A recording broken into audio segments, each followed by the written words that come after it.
Assalamu alaikum everyone, welcome back to our channel. Today we are going to learn about a water level sensor. आज की इस video में water level sensor क्या होता है, कैसे काम करता है, सब बताऊंगी। वाटर लेवल सेंसर एक इलेक्ट्रॉनिक डिवाइस है जो वाटर की मौजूदगी या नमी को डिटेक्ट करता है। ये वाटर लेवल या लीकेज को भी डिटेक्ट कर सकता है। This sensor has a water detection portion on the PCD. It is made of 10 conducting plates. 5 of these are power tracks and other 5 are sensor tracks. Water level sensor की 3 pins होती हैं, GND, VCC, out. GND is ground pin of sensor and it should be connected to the ground of Arduino. VCC power supply pin है, इसको 3 या 5 volt pin पे connect कर सकते हैं।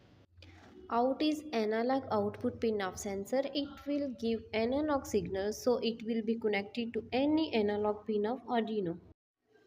Hope you find this video informative. Don't forget to like and comment.